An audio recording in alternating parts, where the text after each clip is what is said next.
need a bit of background about digital identity and digital identity management. Well, in digital identity, well, in any identity management, we have the issuer, which issues, say, verifiable credentials. We have the holder, or the subject, who holds verifiable credentials and whom the credentials describe, and we have the verifier. So the verifier would need to verify the credentials. Say if it's an employer, then the employer would verify the credentials before hiring a person. If it's a bank, the bank would verify certain credentials before opening a bank account.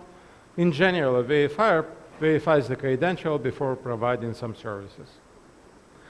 And of course, in the digital identity management, all entities must be authenticated and authorized. And additionally, the issuers must be credible. And usually in identity management, there are two tiers of credibility. The first tier is approval by the government or by somebody governing the system. And the second tier of credibility is discretion of the individual verifier and the trust of the individual verifier in a specific issuer. Additionally, the digital identity management needs to verify that the credentials are valid, so they have not expired, they have not been revoked. And the system manages all by the second tier of credibility.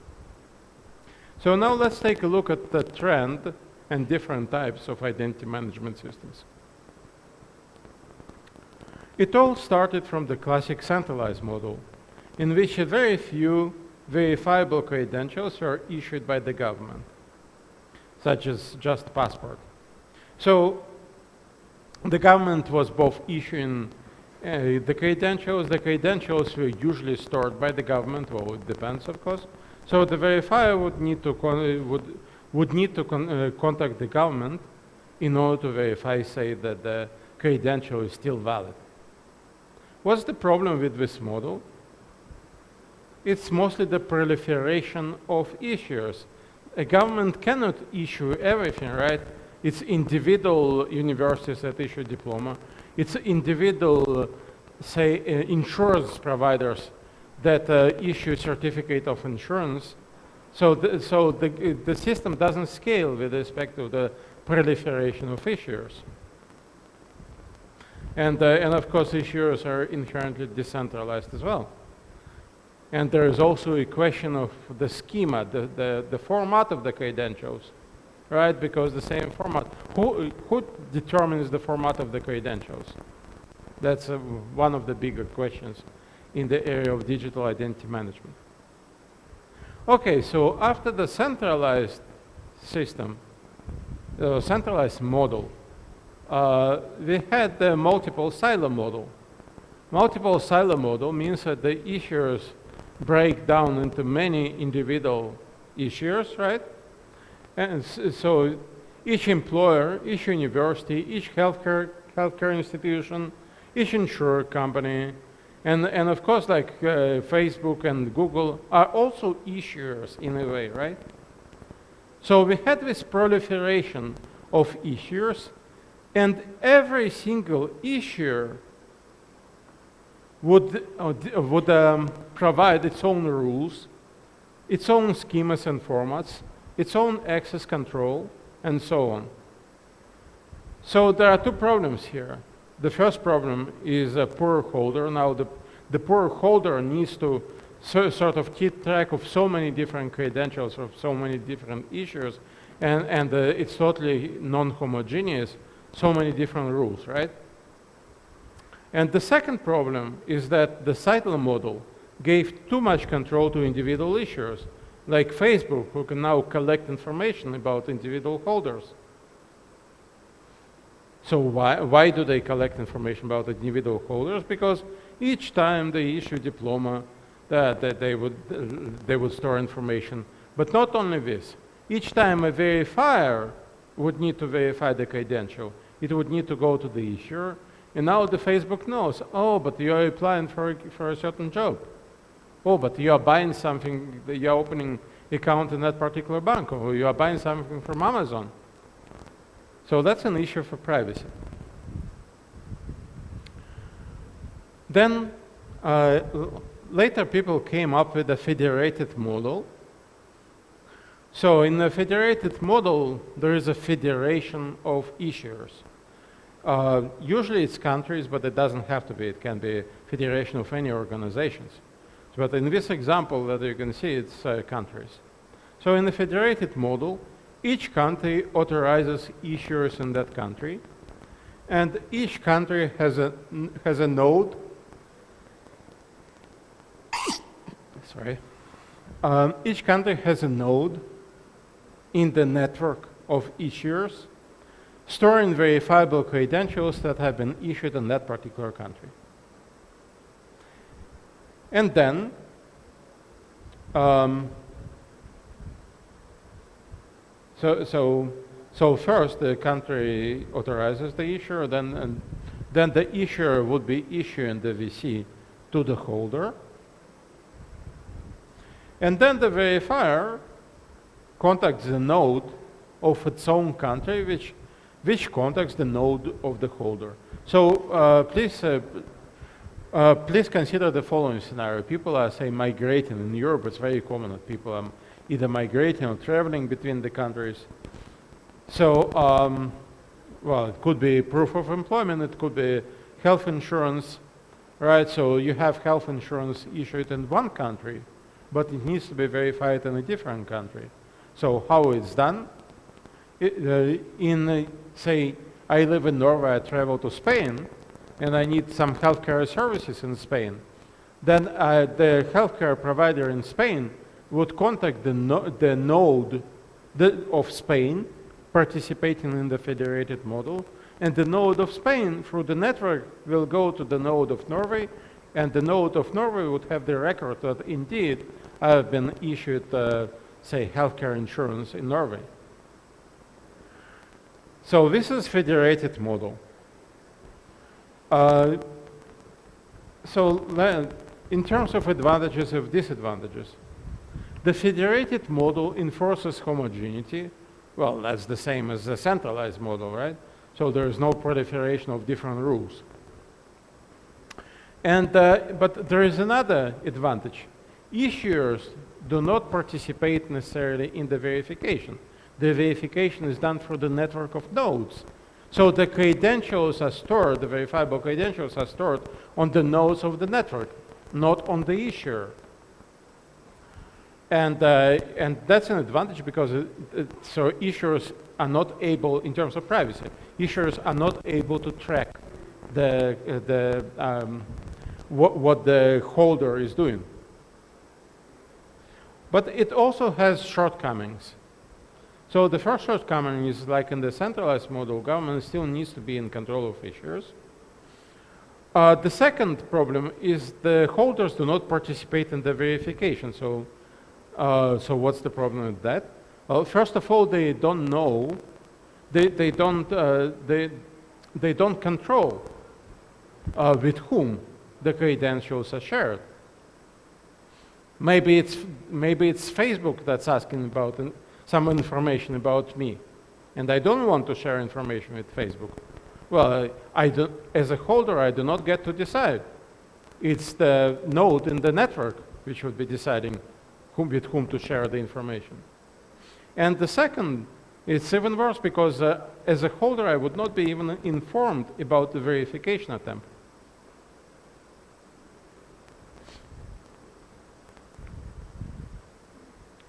And then the latest development in digital identity management is the SSI model, or self-sovereign identity.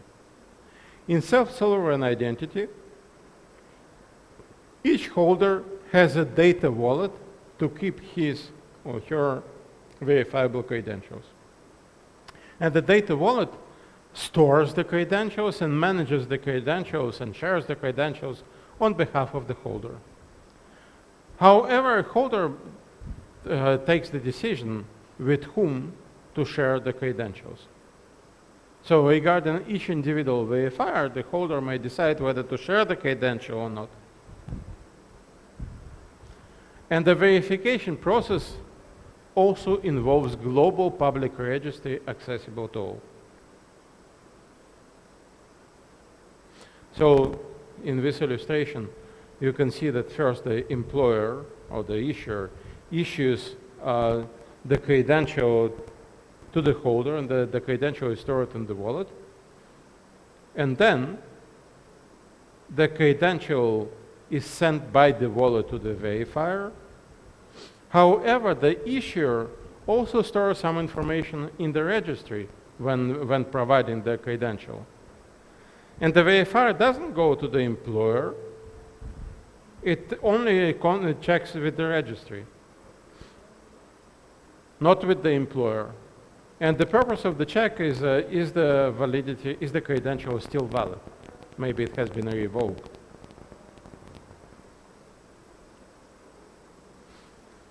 So that's the idea of the SSI model. Now, what are the advantages? The main advantage is the issuers do not participate in the verification, and the holders decide, have the control, the power. They decide on sharing information. So which verifier, for how long can verifier check the validity, and the holder can share only a subset of VC information. So these two are very important properties, by the way. For how long the verifier can check the validity, and also sharing only a subset. So for how long can verifier check the validity? Why is it important? Because, for example, I may provide a proof of my age, or I may provide a proof of employment at a certain point in time. It doesn't mean that the same verifier would be allowed to check my status of employment forever. So it's only allowed to be done within a certain period of time. And a subset of VC information, say for example, I may need to provide a proof of age, that my age exceeds certain threshold in order to be allowed to do something. But the same verifiable credential may include much more information. May include information about my employment, about my bank, my accounts, and so on. Maybe proof of employment. So the point is that the holder has the power to select a subset of the credential and only share a subset of the credential, only some of the attributes with the verifier. So this is called selective disclosure.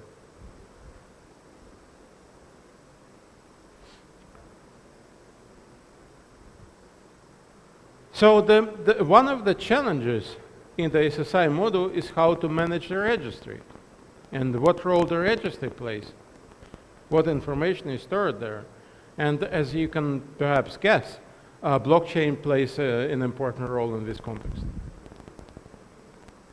But first, let's go over some of the central SSI principles. I mean, this is pretty much a reiteration of what we said. The one principle is control. Subjects have complete power, complete control over the storage and sharing of identity. Another principle is called portability. Subjects have the ability to move their identity from one storage platform to another. The principle of protection stipulates that identity verification must occur through independent objective algorithms that are censorship resistant and force resilient, and that are run in a decentralized fashion. So what does it exactly mean? It means that there is no one entity which would control in the system that would control the verification process. So it's impossible to tamper with this process. And finally, minimization means that when identity data is disclosed to the verifier, usually, the disclosure should involve the minimum amount of data necessary for the verification. So the last one is very important for privacy. Now, what we are going to do is we are going to take a deeper look into three specific identity management systems: EPSI, IOTA ID, and Hyperledger Indy. So about EPSI, I've already talked a bit in this course. So EPSI is a pan-European initiative, basically based on the agreement on a consortium of 29 countries. And it is well, it's not like, it's a combination of federated with SSI, as I'll explain, but with strong emphasis on SSI. But the network of nodes is federated. So there is a network of nodes. There are at most 2 nodes from each country in the production version of the network. And the idea, again, is to collectively store certificates, diplomas, and verifiable credentials. So the EPSI or EBSI ecosystem consists of a distributed network of nodes, private permission ledger, which is how EPSI implements the registry, governance and operation, and the ecosystem of applications.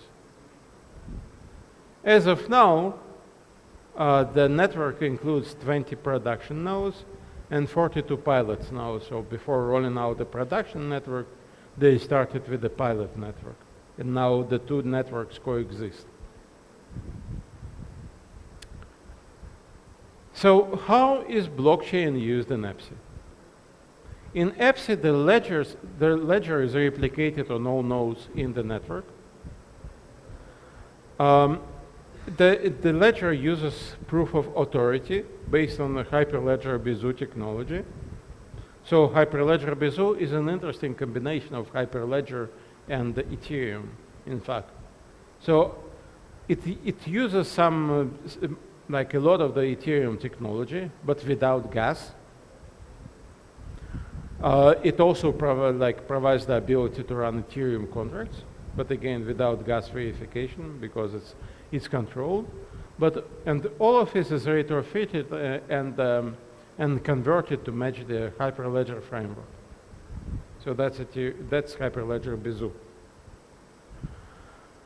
The ledger is fully permissioned. Only authorized entities can join the network and propose changes to the data. And the composition of nodes is a moderate scale and tightly managed by some European bodies, governmental bodies. And so in terms of consensus, it's more like a classic BFT style consensus, limited number of nodes, but a high throughput of transactions. And it's sustainable, it doesn't burn significant energy. And because it's built on the Ethereum technology, it also provides the infrastructure of smart contracts. So how are the SSI principles satisfied in EPSI? So EPSI is managing the registry. Individual holders own data wallets which store verifiable credentials, and they decide upon sharing the storage, which gives both control and portability. And it can also provide the minimization because the wallets can selectively decide what information to share.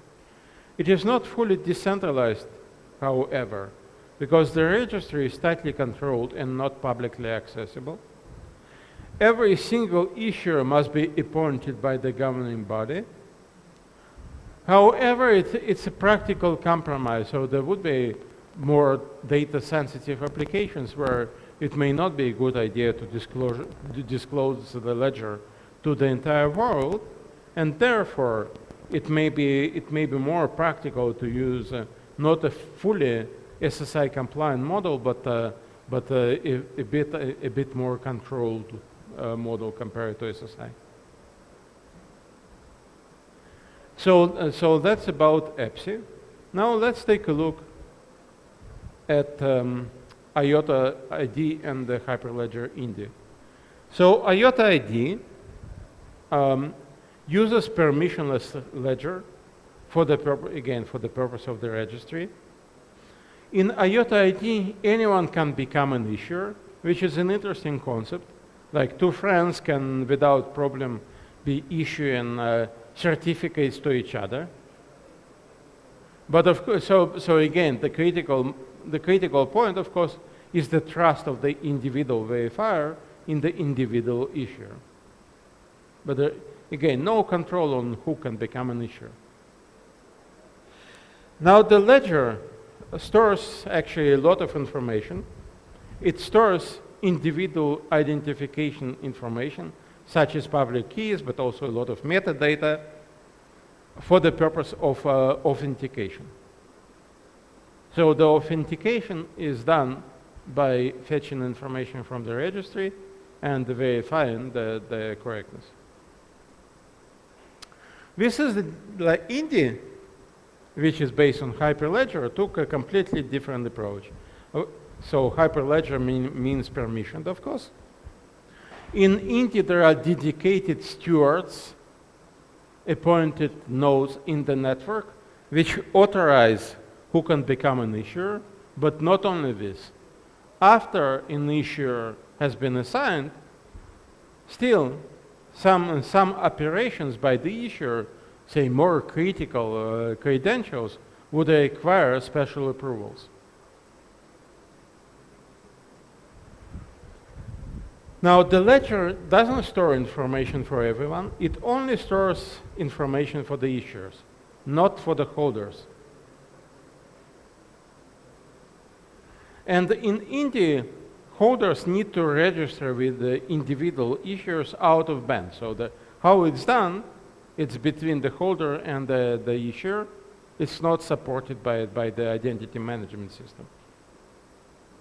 So why is it important, the registration? Because later, when contacting the issuer for credentials with the request to issue new credentials, a holder would need to present some authentication based on the a priori beforehand registration.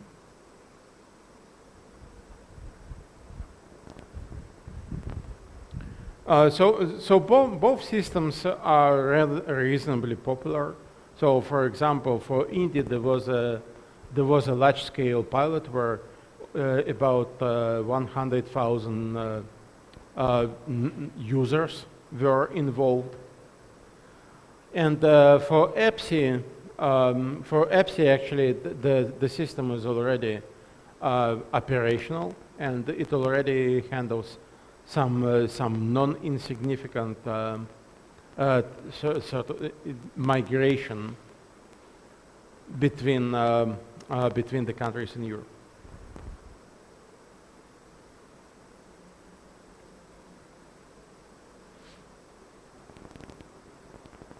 Now, more about design requirements for identity management system. I already mentioned selective disclosure.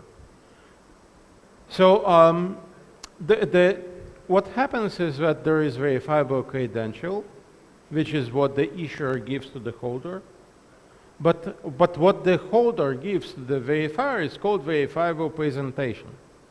And of course, verifiable presentation is based on the verifiable credential, but it doesn't need to be identical. So there is some interesting transformation happening and managed by the data wallets.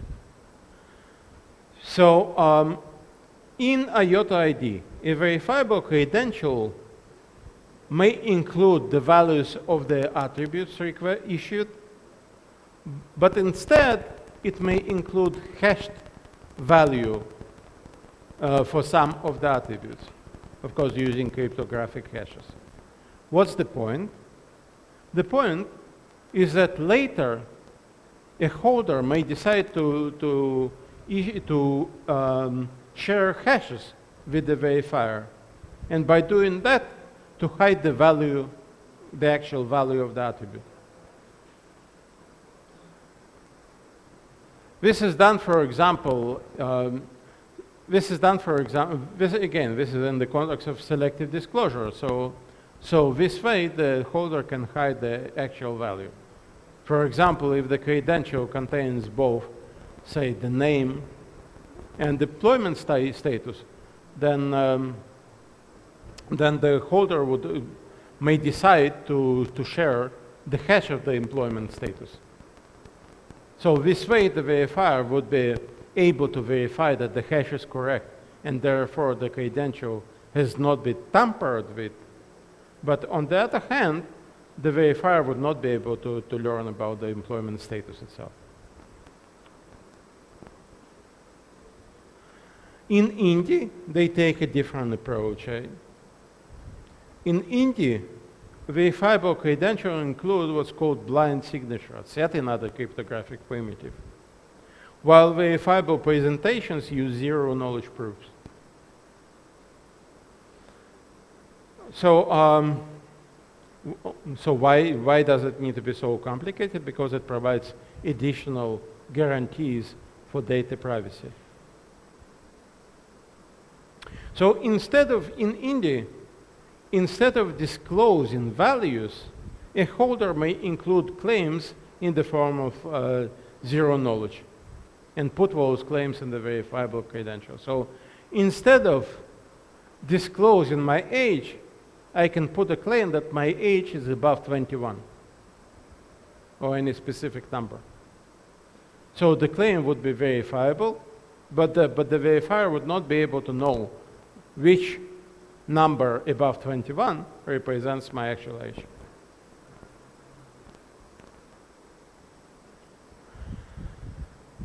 So in terms of privacy, there are several requirements which I'm going to expand about in the next lecture. But in principle, ideally, verifier should only be able to learn the content of VP about the holder and nothing else. Specifically, a good property would be unlinkability, which means that if a holder does not provide overlapping information to a pair of colluding verifiers, then the verifiers would not be able to establish that this is the same holder. And therefore, by collusion, they would not be able to extract more information about the holder than they're able to do individually from the verifiable presentation. So IOTA ID provides limited degree of privacy due to using public keys. So IOTA ID does not provide unlinkability. On the other hand, Indy does. And again, thanks to using zero-knowledge proofs and thanks to using blind signatures.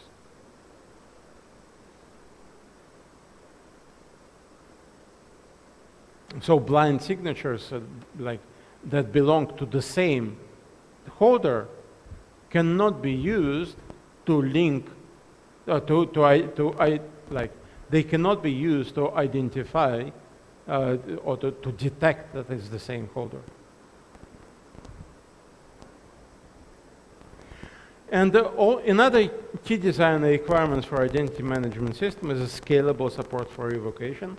And that is one of the hottest research topics today in the area of digital identity, because none of the system does it perfectly as of today. I'm going to talk about the problem of revocation in length in the next lecture.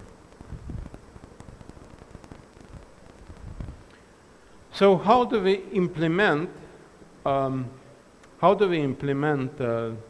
verification in IOTA ID and in Indy? So in EIDAS, the verification is very simple.